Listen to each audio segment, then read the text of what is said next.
پاکستان کا کوئی ادارہ نہیں جہاں پہ میں نے جا کے انصاف نہ مانگا ہو کہ میرے ساتھ فلاں فلاں بندے نے جو ہے وہ فراڈ کر دیا ہے، میں آپ کے پاس انصاف کی امید لے کے آیا ہوں۔ شاید ہی کوئی افسر ہو، شاید ہی پاکستان کا کوئی ادارہ ہو، شاید ہی پاکستان کا کوئی شہر ہو جہاں میں نہ گیا ہوں۔ 1.5 سال میرا بیٹا ایک 2 بیٹیاں اللہ نے مجھے عطا کی ہوئی ہیں، میں نے 1.5 سال ان کو بھی دیکھنے کا دل نہیں کرتا تھا۔ I was so much frustrated and I was so much depressed۔ جب 1.5 سال بعد ایکسٹریم ہو گیا، ایک جو پیک ہو گئی، تو مجھے میرے سامنے سے ایک آیت گزری جو میری زندگی میں جہاں سے انقلاب آیا ہے، جو 4-5 سال میں جو اللہ تعالیٰ نے ہمیں ترقیاں دی ہیں، میں یہ سمجھتا ہوں that was a turning point۔ میں نے ایک آیت میرے سامنے سے گزری، وَمَن يَتَّقِ اللَّهَ يَجْعَل لَّهُ مَخْرَجًا وَيَرْزُقْهُ مِنْ حَيْثُ لَا يَحْتَسِبُ وَمَن يَتَوَكَّلْ عَلَى اللَّهِ فَهُوَ حَسْبُهُ۔ جس نے تقوی اختیار کیا اس کے لیے راستے ہی راستے ہیں، اور جس نے اللہ پہ توکل کیا اللہ تعالیٰ نے اس کو بے شمار رزق عطا کیا۔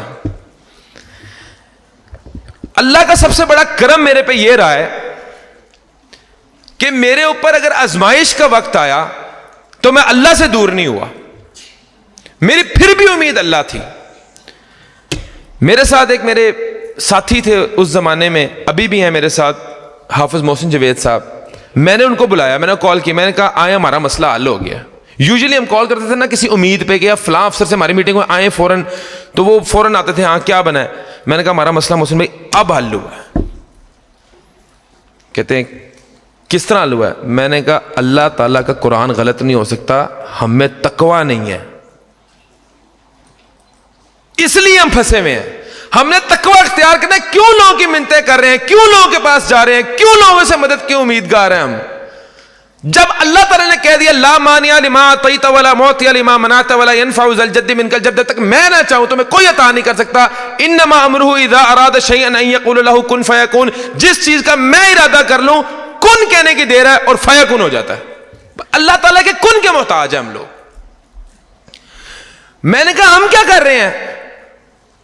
میں نے کہا یار ہم 1.5 سال سے جو ہے وہ سڑکوں پہ کھجل ہو گئے ہیں، اداروں کے باہر ہم بیٹھے ہوتے ہیں۔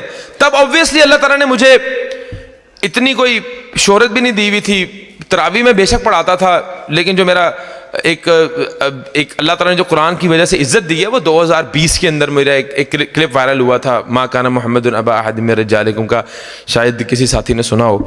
تو مجھے کوئی بھی نہیں جانتا تھا، تو ہمیں بہت زیادہ ہیوملیشن فیل ہوتی تھی کہ یار ہم اداروں میں جا رہے ہیں، بیٹھے ہوئے ہیں، انصاف کر رہے ہیں، کبھی اپلیکیشن لکھ رہے ہیں، کبھی وکیلوں کے پاس جا رہے ہیں، کبھی ججوں سے مل رہے ہیں، کبھی ہم پولیس میں جا رہے ہیں، کبھی ہم FIA میں جا رہے ہیں، کبھی نیب میں جا رہے ہیں۔ یہ کیا زندگی ہے ہماری کوئی لائف ہی نہیں ہے۔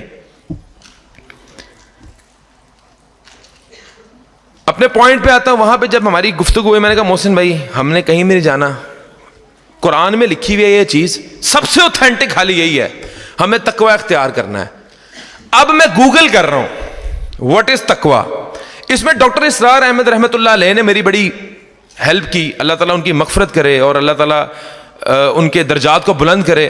ان کا لیکچر ہے تقوی کے بارے میں، اور میں آپ کو اس کو پورا سمرائز کر کے 2-3 لائنز میں سمجھا دیتا ہوں۔ دل میں رب کا خوف ہونا، یہ تڑپ ہونی کہ میرے عمل سے اللہ راضی ہو جائے، دیٹ از تقوی۔ جس تقوی کے بارے میں اللہ تعالیٰ نے قرآن میں فرما دیا وَمَن يَتَّقِ اللَّهَ يَجْعَل لَّهُ مَخْرَجًا، تم تقوی اختیار کرو، تمہارے لیے راستے راستے ہیں۔